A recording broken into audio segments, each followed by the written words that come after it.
స్వర్ణ యుగం కావాలా లేకపోతే రాతి యుగం కావాలా అని తెలుసుకోవాలి మీరు.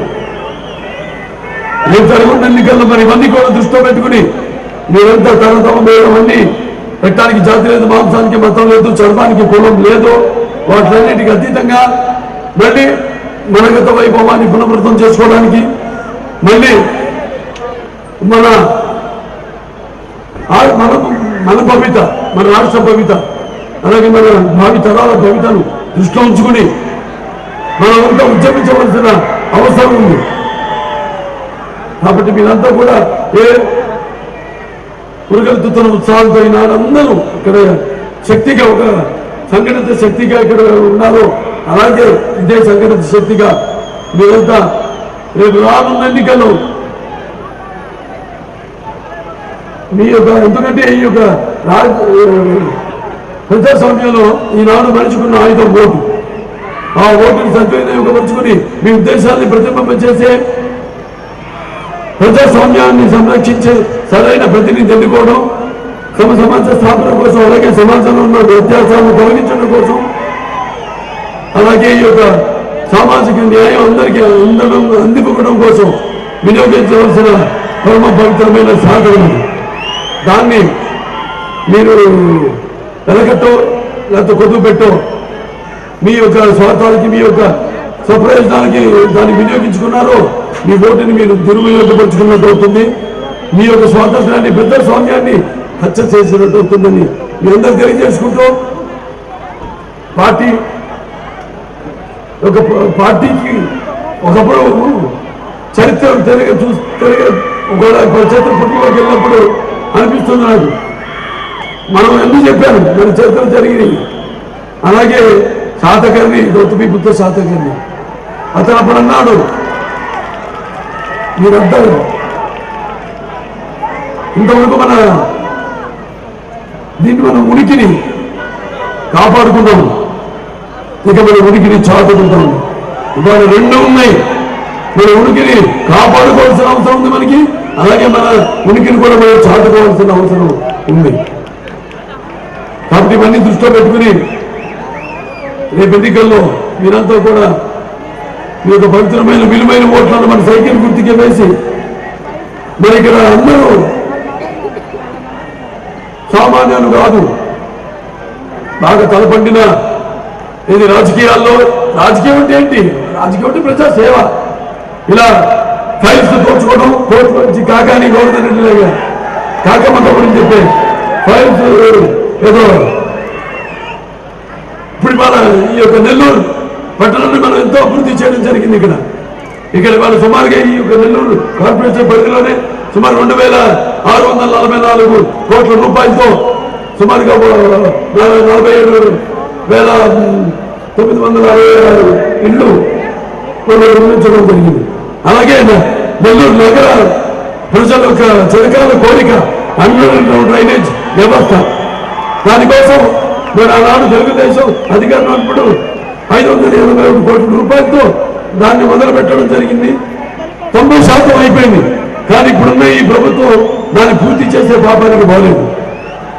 దాని తర్వాత ఈ యొక్క నగర ప్రజల యొక్క దాటి తీర్చడం కోసం సంఘం బ్యారేజ్ నుంచి మరి గంటలు నిరామాయంగా ఈ నీళ్ల సరఫరా కోసం ఆనాడు 582 కోట్లు వెచ్చించి ఇప్పుడు ఉన్న ప్రభుత్వము దాన్ని ఇంతవరకు పూర్తి చేసిన పాపానికి పోలేదు. అలాగే మన నెల్లూరు పట్టణానికి తలమానికంగా ఉన్న ఈ యొక్క నెల్లూరు చెరువు కట్ట మీద ఎన్టీఆర్ నెక్లెస్ రోడ్ నిర్మించడం జరిగింది. తమ్ముడు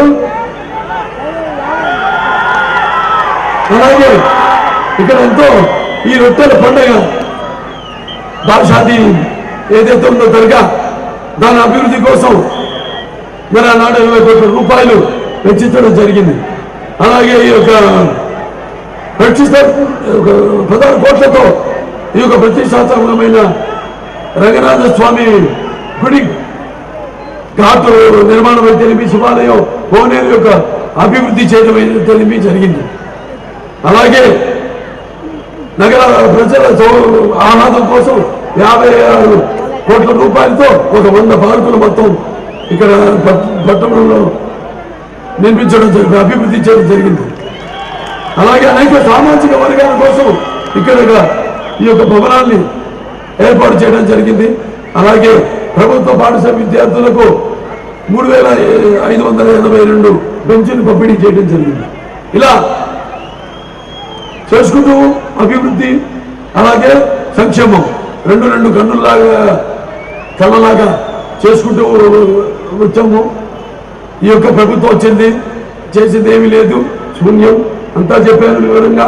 మీరంతా ఇలాగే ఇంకా ఒక సంఘటిత శక్తిగా మీరంతా కూడా ఇప్పుడు ప్రభాకర్ రెడ్డి గారు ఉన్నారు, ఆయన ప్రభాకర్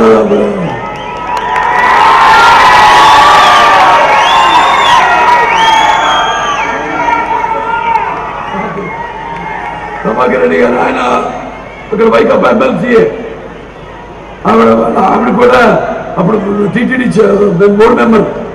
అయినా అక్కడ ఉన్న పరిస్థితులు వాతావరణం నచ్చక బయటికి వచ్చేశారు.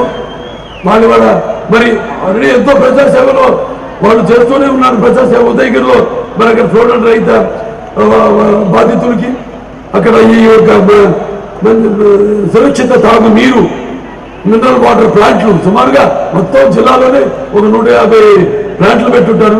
అలాగే ఉచితంగా విద్యను అందిస్తున్నారు అందరికీ. ఇక్కడ మన పట్టణంలో స్కూల్ పెడుతున్నారు. అలాగే నారాయణ గారి గురించి చెప్పగలేదు.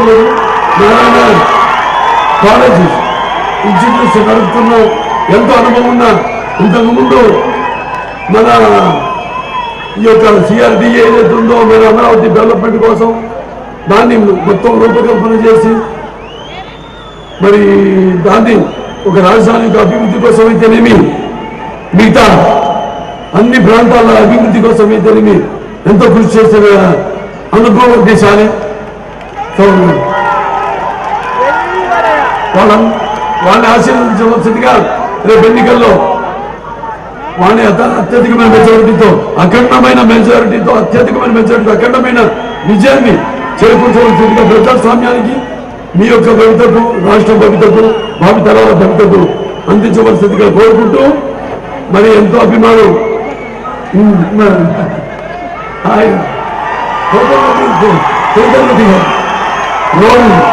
అభ్యర్థి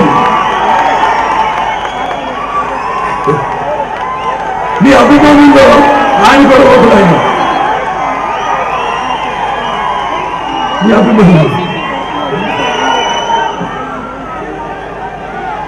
ఆయన గురించి ఎంతో నారాజే. మేమంతా కూడా ఉన్నవాళ్ళు ఇక్కడ ముక్కుసూడిగా మాట్లాడేవాళ్ళం, గుళ్ళ పెద్దగా మాట్లాడేవాళ్ళం. ఏది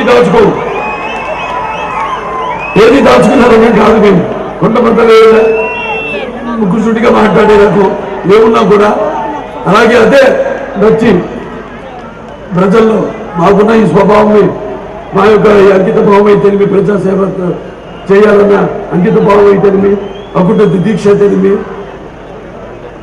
వీటన్నింటినీ పరిగణనలో తీసుకుని మమ్మల్ని ఆనాడు మరి గెలిపించడం జరిగింది, శాసనసభకు పంపించడం జరిగింది. మరి ఇప్పుడు అందరినీ కూడా గెలిపించి పంపాల్సిన అవసరం ఉంది. అందరూ కూడా అలాగే సంఘటిత శక్తిగా మీ ఓట్లని సద్వినియోగపరచుకోవాలని నేను కోరుకుంటూ నేను సెలవు తీసుకుంటున్నాను. నన్ను ఇంకేమి ఆశించకుండా వాళ్ళు అభిమానిస్తూనే ఉన్నారు. అంటే గప్పుడు పోకుండా కానీ ఎటువంటి ప్రలోభాలకి లోను కాకుండా వాడు కూడా నాతో పాటు ఈ యొక్క సామాజిక సేవలు ఎటువంటి విపత్కర పరిస్థితి వచ్చినా కూడా మన రాష్ట్రానికి, ప్రాంతానికి వాళ్ళు ముందుండి వారి సేవలు అందిస్తున్నటువంటి మరి అభిమానులు పొందడం అంటే అది ఏ పూర్వజన సుకృతమో, ఏ రుణానుబంధమో, ఏ మనల్ని విడదీయలేని జన్మల అనుబంధమో దాన్ని నాకు అనిపిస్తుంటుంది. ఇటువంటి అభిమానులు నాకు ఉండవు, అది నాకు గర్వకారణం. అది కూడా నా పూర్వజన సంపాదించింది ఏంటంటే అది ఒక నా అభిమానుల అభిమానం. అలాగే నాన్నగారు తండ్రి వారసుడుగా సినిమాల్లో వివిధ పాత్రలు నటించుకుంటూ నేను చేసే ప్రతి ప్రయోగాన్ని ఆదరిస్తూ అభిమానిస్తూ నా వెన్ను తట్టి నన్ను ముందుకు నడిపిస్తున్న ప్రేక్షక దేవుళ్ళు, అలాగే నా హిందూపూర్ నియోజకవర్గ ప్రజలు, మీ అందరికీ నేను ఎంతో రుణపడి ఉన్నాను.